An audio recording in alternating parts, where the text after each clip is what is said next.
She thought she could humiliate her on live television and walk away untouched. No backlash, no consequences, just another moment where confidence looked like power.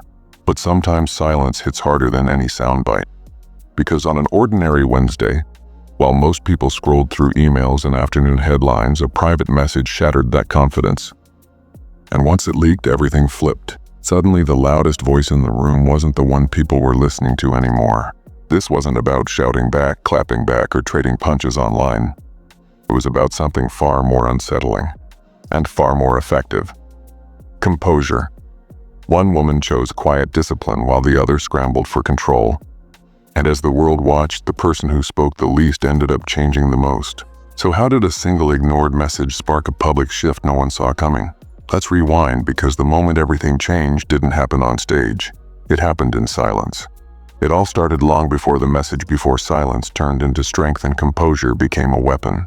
The spark was a moment on live television, during a high-stakes political panel where talking points usually fly faster than facts. Tension wasn't new on that set. Egos, agendas, and carefully crafted one-liners always filled the room. But that day something shifted. One side walked in ready to perform, practiced smirk, rehearsed jabs, every line sharpened like a blade. She believed she knew the game, believed dominance came from volume and confidence, believed if she pushed hard enough the world would cheer. Across from her sat someone different, not quiet but controlled, not dramatic but grounded. She wasn't there to score a moment. She was there to make a point. And she knew exactly who she was without raising her voice to prove it. The cameras rolled, lights snapped on, and the exchange unfolded. A jab disguised as commentary, a smirk delivered like a punch, a tone crafted to belittle, not debate. And for a second it worked, or at least it looked like it did. The studio buzzed, social feeds lit up, clips circulated. Some viewers saw confidence, others saw arrogance. But no one missed one thing. The woman being targeted didn't react. No eye roll, no raised voice, no defensive lecture. Just calm, a steady, unbothered presence that said more than any comeback ever could. Silence on live TV is rare. Silence with purpose, that's unheard of. In that moment, one woman tried to claim power with volume, but the other quietly took it back with restraint. And while the clip made its rounds online, gaining laughs and think pieces and outrage in equal measure, neither of them knew yet. That wasn't the peak of the story, it was only the match being struck. The real fire hadn't started, not yet, because the most dramatic moment wouldn't happen on air.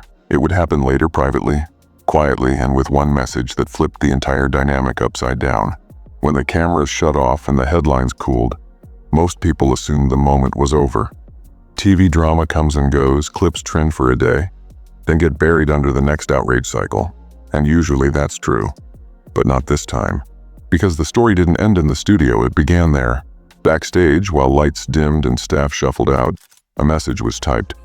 Not emotional, not panicked, calculated.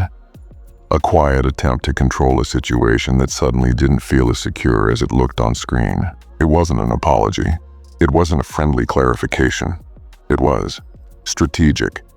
A DM sent with polished wording and a subtle undertone, the kind of message meant to rewrite a moment before anyone else could define it.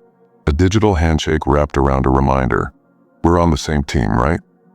But here's the twist, it wasn't answered. Not ignored out of spite, ignored out of principle. Ignored because sometimes the strongest move isn't to respond, it's to let someone sit in their own choices. And hours later, that unread message wouldn't stay private. Screenshots hit the internet, not dropped like a bomb, but leaked like a whisper that suddenly became a roar. The carefully crafted text meant to soften the blow ended up doing the opposite. Instead of saving face, it confirmed something people suspected but hadn't seen so clearly. Confidence on camera isn't always confidence behind the scenes. The public didn't just see the message, they felt the energy behind it. The shift, the scramble, the quiet panic that words couldn't hide. That image, one woman standing firm in silence while the other tried to regain control, became the moment everything changed. Suddenly, narratives flipped. Perception shifted. The audience wasn't laughing anymore, they were watching. And for the first time, the person who usually owned the room realized something uncomfortable. It's not the loudest voice that wins. It's the one that doesn't flinch.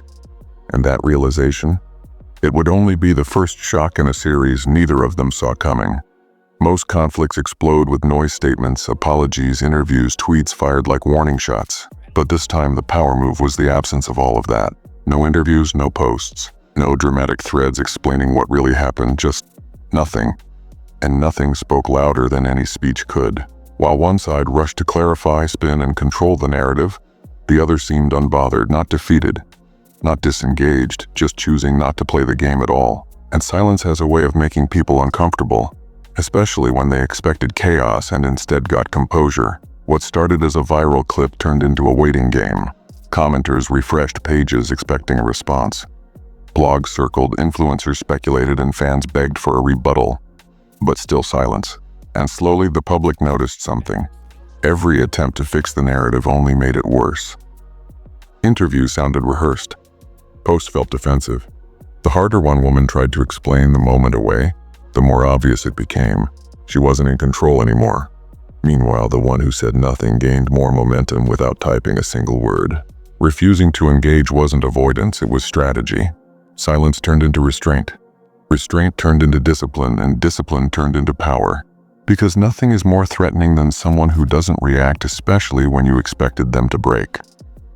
The internet loves drama, but it respects strength. And that strength wasn't loud, messy, or emotional. It was measured. It was patience disguised as stillness. It was the quiet confidence of someone who knew that time would do the talking for her. And soon it did. Because silence doesn't just hold power, it builds it. And in the days that followed, that stillness started creating its own gravity, pulling attention, respect, and curiosity all at once. People began asking a different question, not, what did she say? But, why doesn't she need to say anything at all? And that shift, that subtle turn in public perception, was the moment silence stopped being passive and became the most dominant move on the board. But even then, no one was prepared for what would happen next, because when the internet finally picked a side, it didn't whisper. It stampeded it. At first, Karoline didn't panic. She'd been through backlash before: trending hashtags, heated panels, comment sections that flipped overnight. In her world, criticism wasn't a crisis. It was background noise, and she believed this would fade like all the others. But this time felt different. Critiques weren't mocking her confidence anymore, they were questioning it. Viewers replayed the clip with new eyes, pausing not at the sharp remark she delivered on camera, but at the flicker of uncertainty that followed. Suddenly, the internet wasn't calling her bold, they were calling her exposed. More posts surfaced, not attacks, observations. Soft, steady, relentless analyses that slowly chipped away at her image. And with each breakdown, the polished persona she'd curated for years started to crack around the edges. Then came the sponsors. Not dramatic announcements, just subtle distance. A skip tag here, a quiet brand pivot there. Partnerships she once treated as guaranteed suddenly felt fragile. Like glass she hadn't realized she'd been standing on until it creaked beneath her feet. And the worst part?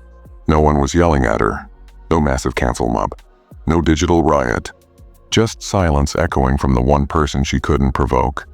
Couldn't bait into a public clash. Couldn't drag into the arena. Karoline tried to get ahead of it. She posted strategic statements, calm explanations, polished captions hinting at misunderstandings and context. But the more she spoke, the more the public seemed to tilt away. They weren't angry, they were disappointed. Because confidence without composure looks different when the spotlight tilts. Comment sections shifted from cheering to questioning. Analysts moved from defending her to dissecting her. And the people she used to intimidate now watched her stumble. Not with cruelty, but with the curiosity reserved for a storyline you never expected to turn this way. Karoline wasn't canceled. She wasn't destroyed, but she was rattled, truly rattled for the first time in a long time. Because applause doesn't bruise your ego, disinterest does. And silence? Silence can be a mirror, one that forces you to face the version of yourself the world just discovered. And while Karoline tried to navigate the fallout across the screen, someone else was rising, not through noise, but through grace. The contrast was impossible to ignore. And the next shift? That would shake the narrative even harder. While Karoline scrambled to steady the ground beneath her, something unexpected started unfolding on the other side of the screen. People weren't just praising grace and composure. They were digging deeper, piecing together moments that suddenly seemed connected. Old clips resurfaced, not as petty flashbacks, but as context. Moments where restraint looked deliberate, not passive. Times when quiet confidence wasn't weakness, it was strategy. Viewers didn't rush, they examined. Side-by-side comparisons, tone shifts, body language breakdowns. Not the usual internet frenzy, but a calm, measured crowd pulling a thread one stitch at a time. And slowly a pattern appeared. It wasn't luck. It wasn't coincidence. It was consistency, a steady refusal to be dragged into drama, to play a game designed by someone else. A quiet form of strength that felt rare in a world addicted to reaction. Meanwhile, Karoline's narrative felt thinner. Statements aimed to clarify only highlighted the tension.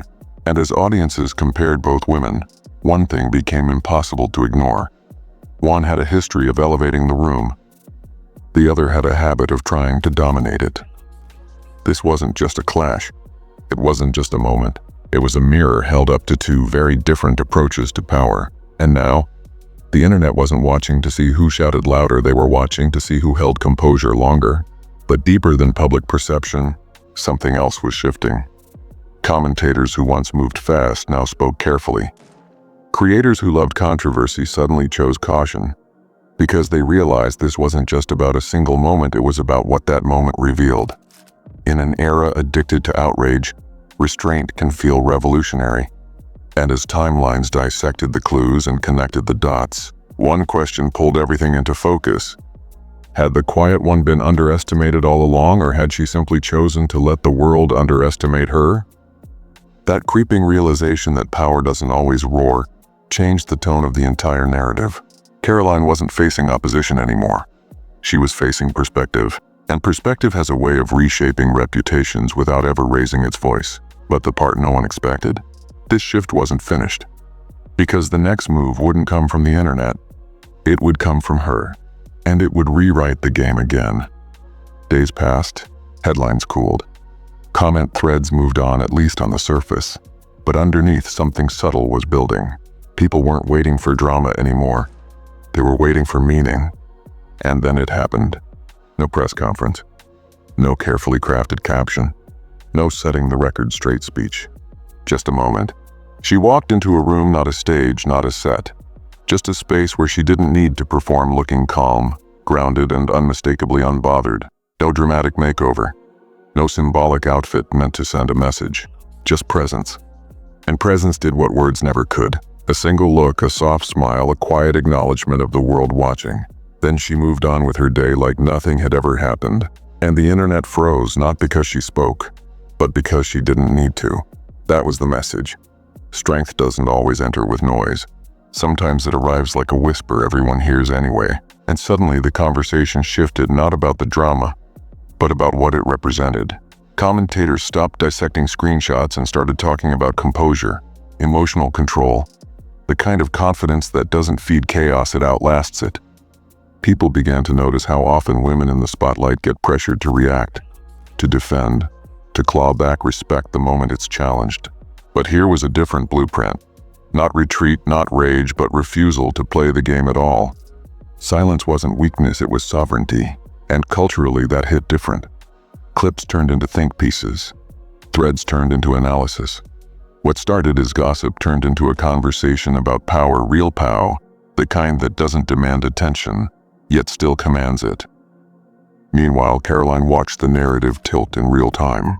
Not a steep drop, a slow, steady shift she couldn't reverse. Not because she lost, but because the audience found a new lens to view her through. And it became clear, this wasn't a feud. It wasn't a clapback story. It wasn't even about two people anymore. It was about a shift in how influence works, how respect works in a world tired of noise but starving for authenticity. And in that quiet turning point, one truth crystallized. Sometimes the most powerful move is simply refusing to be moved. But the story wasn't finished yet, because cultural shifts reveal winners and survivors. And what came next wouldn't just test reputations, it would redefine them. In a world that rewards speed, volume, and the loudest voice in the room, this story did something unexpected. It reminded everyone that power doesn't always come from reaction. Sometimes the strongest move is choosing not to move at all. One moment on camera sparked conversation. One private message shifted perception. But it was the silence, the intentional, composed silence that changed everything. Not silence out of fear, silence out of certainty. Karoline didn't fall because someone attacked her. She stumbled because the mirror turned and what she projected wasn't what people wanted to see anymore. And the woman who never rushed to defend herself? She didn't rise because she fought harder, she rose because she didn't need to fight at all. The lesson isn't about winning online battles, it's about understanding where real strength lives. True confidence doesn't chase validation. It doesn't scramble to explain. It doesn't flinch when challenged. It trusts time to tell the story. And in the quiet moments, the pauses, the composure, the refusal to be dragged into chaos, we saw something rare. Influence without noise, dignity without argument, and power without spectacle. Because sometimes the most unforgettable response is choosing not to respond. And as the world keeps watching, scrolling, debating, and reacting, one thing is clear. Silence isn't the absence of power. It's the ultimate proof you already have it.